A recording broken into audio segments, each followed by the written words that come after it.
ओम श्री परमात्मने नमः। 39वें श्लोक में जिस भगवान ने जिस समबुद्धि को योग में सुनने के लिए कहा था, उसी समबुद्धि को प्राप्त करने का साधन आगे के श्लोक में बताते हैं। व्यवसायात्मिका बुद्धि रेके कुरुनंदन बहुशाखा अनंताशज बुद्धियो व्यवसाय नाम। कर्मयोगी साधक का ध्येय जिस समता को प्राप्त करना रहता है, वह समता परमात्मा का स्वरूप है। उस परमात्मा स्वरूप समता की प्राप्ति के लिए अंतःकरण की समता साधन है। अंतःकरण की समता में संसार का राग बाधक है। उस राग को हटाने का अथवा परमात्म तत्व को प्राप्त करने का जो एक निश्चय है, उसका नाम है व्यवसायात्मिका बुद्धि। व्यवसायात्मिका बुद्धि एक क्यों होती है? कारण कि इसमें सांसारिक वस्तु पदार्थ आदि की कामना का त्याग होता है।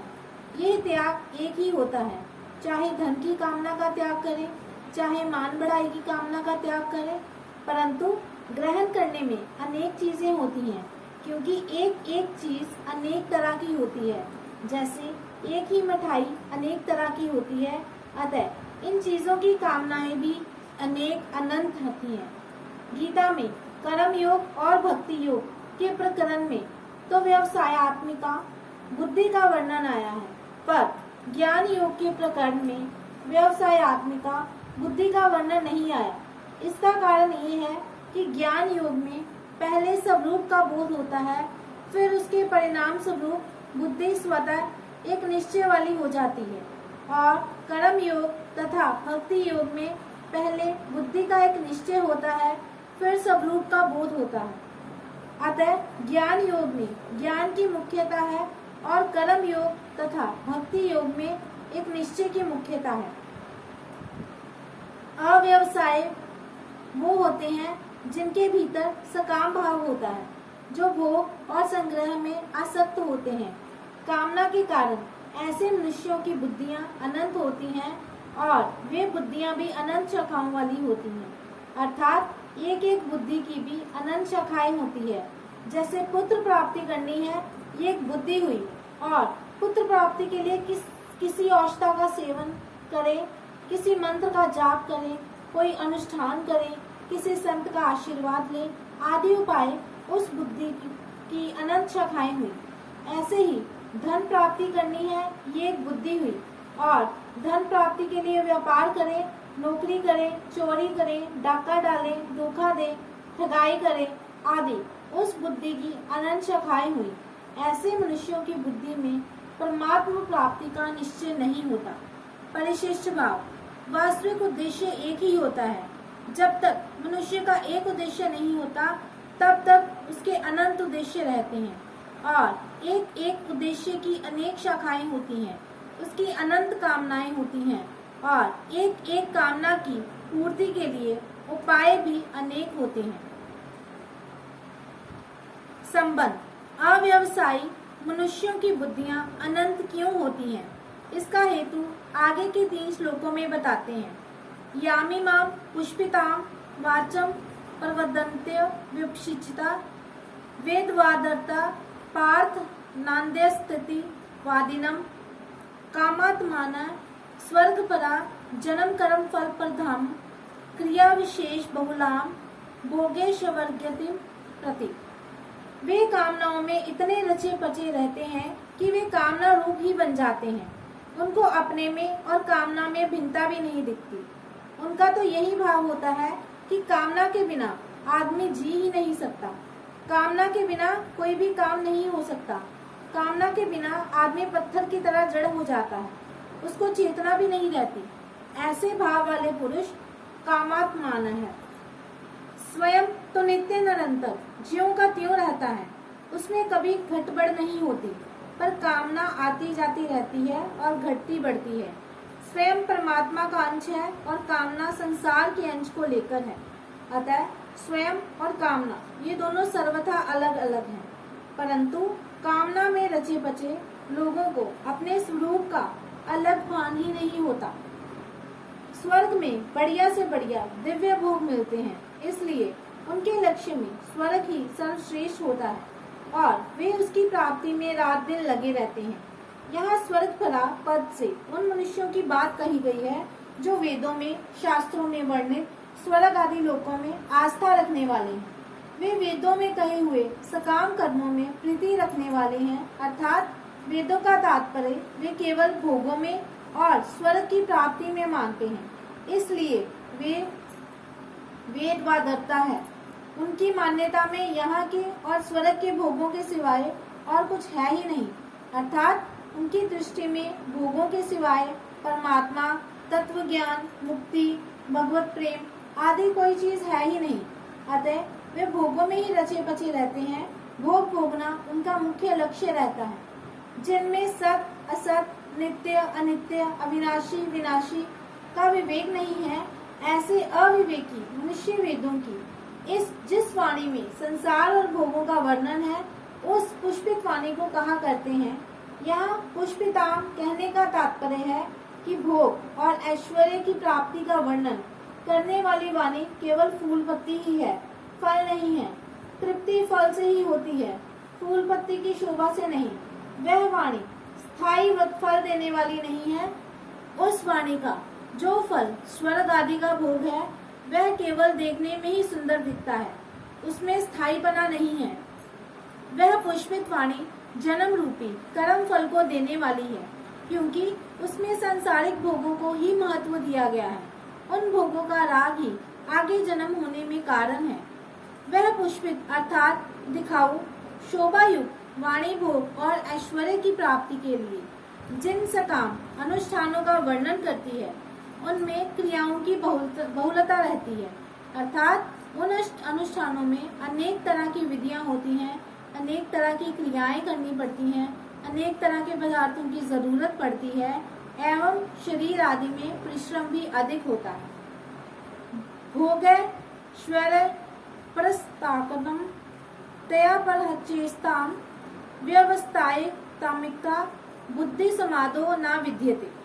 पूर्व श्लोकों में जिस पुष्पित वाणी का वर्णन किया गया है उस वाणी से जिनका चित्त अपहृत हो गया है, अर्थात स्वर्ग में बड़ा भारी सुख है, दिव्य नंदवन है, अप्सराएं हैं, अमृत है, ऐसी वाणी से जिनका चित्त उन भोगों की तरफ खिंच गया है, शब्द, स्पर्श, रूप, रस और गंध, ये 5 विषय शरीर का आराम, मान और नाम की बढ़ाई, इनके द्वारा सुख लेने का नाम भोग है।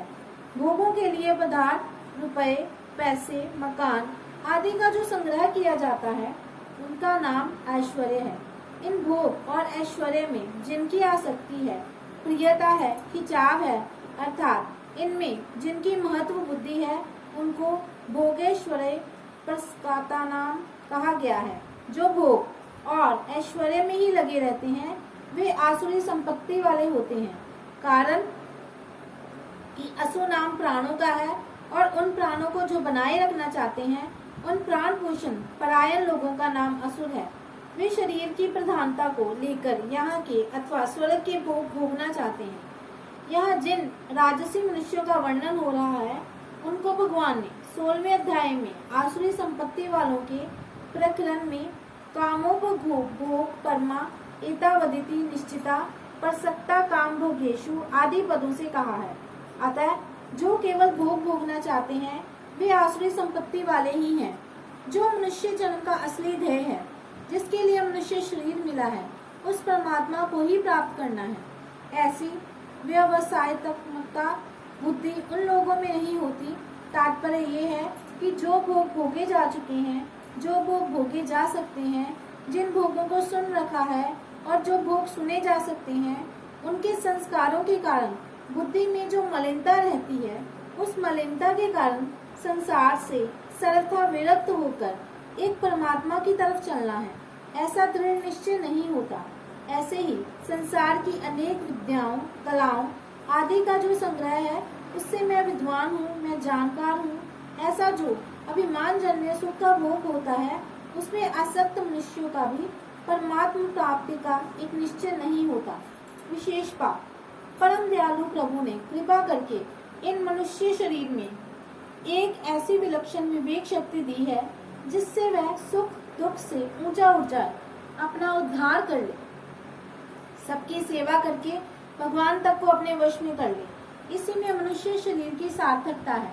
परंतु प्रभु प्रदत्त इस विशेष विवेक शक्ति का अनादर करके नाशवान भोग और संग्रह में आसक्त हो जाना पशु बुद्धि है।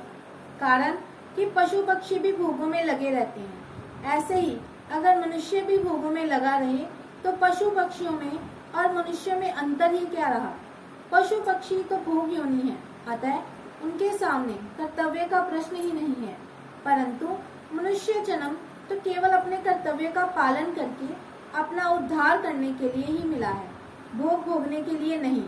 इसलिए मनुष्य के सामने जो कुछ अनुकूल प्रतिकूल परिस्थिति आती है वह सब साधन सामग्री है, भोग सामग्री नहीं। जो उसको भोग सामग्री मान लेते हैं उनकी परमात्मा में व्यवसायित्मक बुद्धि नहीं होती। वास्तव में सांसारिक पदार्थ परमात्मा की तरफ चलने में बाधा नहीं देते। प्रत्युत वर्तमान में जो भोगों का महत्व अंतःकरण में बैठा हुआ है वही बाधा देता है। भोग उतना नहीं अटकाते जितना भोगों का महत्व अटकाता है। अटकाने में अपनी रुचि नियत की प्रधानता है। भोग और संग्रह की रुचि को रखते हुए कोई परमात्मा को प्राप्त करना चाहे तो परमात्मा की प्राप्ति तो दूर रही, उनकी प्राप्ति का एक निश्चय भी नहीं हो सकता। कारण कि यहाँ परमात्मा की तरफ चलने की रुचि है, वही भोगों की रुचि भी है। जब तक भोग और संग्रह में मान बढ़ाई आराम में रुचि है तब तक कोई भी एक निश्चय करके परमात्मा में नहीं लग सकता, क्योंकि उसका अंतःकरण भोगों की रुचि द्वारा हर लिया गया। उसकी जो शक्ति थी वह भोग और संग्रह में लग गई। परिशिष्ट भाव अपने कल्याण में अगर कोई बाधा है तो वह है भोग और ऐश्वर्य की इच्छा। जैसे जाल में फंसी हुई मछली आगे नहीं बढ़ सकती, ऐसे ही भोग और संग्रह में फंसे हुए मनुष्य की दृष्टि परमात्मा की तरफ बढ़ ही नहीं सकती। इतना ही नहीं, भोग और संग्रह में आसक्त मनुष्य परमात्मा की प्राप्ति का निश्चय भी नहीं कर सकता। जो संसार को सच्चा मानता है उसके लिए कर्म योग शीघ्र सिद्धि देने वाला है। कर्म योगी अपने कर्तव्य कर्मों के द्वारा संसार की सेवा करता है, अर्थात प्रत्येक कर्म निष्काम भाव से केवल दूसरों के हित के लिए ही करता है। वह दूसरों के सुख से प्रसन्न और दूसरों के दुख से करुणित होता है। दूसरों को सुखी देखकर प्रसन्न होने से उसमें भोग की इच्छा नहीं रहती और दूसरों को दुखी देखकर करुणित होने से उसमें संग्रह की इच्छा नहीं रहती। वास्तव में असली सेवा त्यागी के द्वारा ही होती है, अर्थात भोग और संग्रह की इच्छा सर्वथा मिटने से ही असली सेवा होती है, अन्यथा नकली सेवा होती है। परंतु उद्देश्य असली होने से नकली सेवा भी असली में बदल जाती है। जय श्री कृष्ण।